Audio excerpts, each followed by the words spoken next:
آپ دیکھیں کہ آپ کا منسٹر ڈیفینس بکواس کرتا ہے, اس کی ایک تقریر مبارک صاحب آپ کبھی لگائیں جو میڈیا پہ لگی ہے, اس نے پارلیمنٹ کے اندر فوج کے خلاف وہ باتیں کی تھی کہ کوئی ایکسپٹ نہیں کر سکتا تھا, برداشت نہیں کر سکتا تھا. اس نے 5 آرمی کے خلاف ایک الزام لگایا تھا, تم ساری جنگیں ہار گئے ہو, تم پاکستان کا تم نے گوشت بھی نوچ لیا ہے, فوج کو کہہ رہا ہے اور بکواس کر رہا ہے. ایک کراچی کا گٹر واڈا, کراچی کا گٹر جس کو عمران نے وزیر بنایا, عمران نے اس کو اٹھایا اور وہ بکواس کر رہا ہے.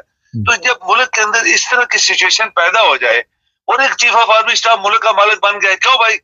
کیونکہ آپ کے ادارے, آپ کا وزیر اعظم جعلی ہے, پارلیمنٹ جعلی ہے, صدر جو ہے دنیا کا کرپٹ ترین آدمی, اس کے خلاف تو کسی نے کیس نہیں بنایا, اس کو تو اس کے سارے. اسی طرح آپ دیکھیں کہ یہ جو گٹر ہے, کراچی کے قاتل جو ہیں, یہ سانپ ہے بہت بڑے, وہ کل بکواس کر رہے تھے عمران کے خلاف, یہ وہ. تو یہ مقصد اس طرح ملک نہیں چلتے. ملک ایسے چلتے ہیں کہ جو آدمی یورپ کی طرح, جو آدمی الیکشن جیت گیا اس کو حکومت دے دو, چاہے وہ کوئی آدمی بھی ہے. یورپ میں ایسے ہوتا ہے, ایک ووٹ سے بھی اگر وہ جیتا ہے تو یہ امریکہ کی مثال ہے کہ ایک ووٹ سے بش جیتا تھا, حالانکہ وہ کہتے ہیں غلط جیتا تھا, تو انہوں نے حکومت ہینڈ اوور کر دی تھی ایک ووٹ سے. تو یہ وہاں تو سب کچھ وہ جیتا ہوا تھا, اس کو جیل میں رکھا ہوا ہے, اس کو کیا کیا ریتیں دی جا رہی ہیں وہاں پہ جیل کے اندر. تو اگر کوئی بات کرتا ہے تو یہ کہتے ہیں ہم مقدمے کریں گے, ہم یہ کریں گے, وہ کریں گے. کیوں بھائی؟ تمہارے باپ نے خرید لیا تھا کیا ملک سارا, کہ 25 کروڑ لوگ تمہارے باپ کے نوکر ہیں کیا؟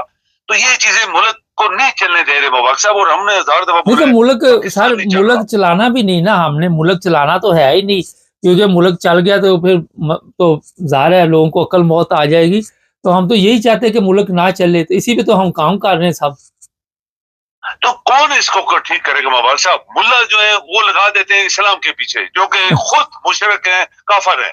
وہ اسلام کے اوپر تمہارے باپ کا اسلام ہے بھائی, اسلام تو اللہ کا دین ہے, اور اللہ نے جو حکم دیا قرآن میں دیا ہے. تم کدھر سے نکل آئے ہو, کہاں سے نئے کیسے بنانے, وہاں پہ مزار بنائے ہوئے ہیں, جھنڈے لگائے ہوئے ہیں, وہاں پہ چادریں چڑھ رہی ہیں, وہاں پہ عورتوں کی عزتیں لوٹی جا رہی ہیں, چکلے خانہ بنائے ہوئے ہیں سارے مزار.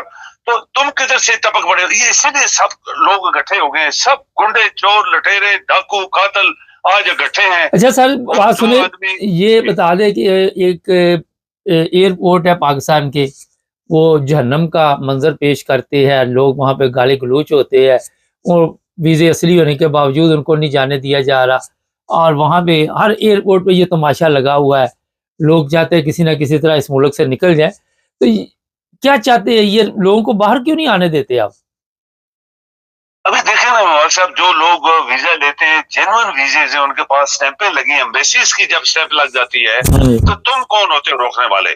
جب اس ملک کی ایمبیسی ویزا ایشو کر دیتی ہے, تم چھوڑ دو اس کو, پھر جس ملک میں جائے گا وہ اس کو دیکھیں گے کہ یہ ویزا اصلی تھا, یہ جعلی تھا, وہ ان کا کام ہے, تمہارا کام نہیں ہے. تو یہ سب کچھ عوام کے خلاف دنیا میں کسی ملک میں نہیں ہوتا. لوگ اپنے ملک کے لوگوں کی مدد کرتے ہیں تاکہ نکلیں باہر, پیسے کمائیں اپنے گھر بار کے لیے, اپنی فیملی کے لیے.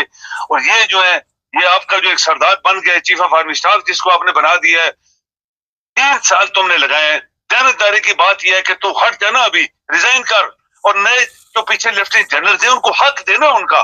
تو نہیں نا اس ملک کا مالک. چلے بہت شکریہ. 3 سال اور 6 سال اور 8 سال اور, یہ کیا ہو رہا ہے مبارک صاحب؟ اس طرح ملک تھوڑے چلتے ہیں. آپ کا وہ منسٹر مٹیریل لندن میں آ کے بیٹھ گیا, کیوں بھائی؟ آج پاکستان کا اچھا وہ بھی کسی اور سلسلے میں آیا, اور خبر یہ چلا دی گئی کہ شہزاد اکبر اور وہ کیا نا عادل راجہ کے بارے میں بات کرے گا. ہوم آفس والے اتنے فارغ نہیں بیٹھے ہوئے, اور ہمارا جو منسٹر ہے وہاں سے آیا ہوا, میرا خیال ہے جو یہاں پہ ہوم آفس سیکٹری ہے اس کی ویلیو زیادہ, اس سے کہیں زیادہ.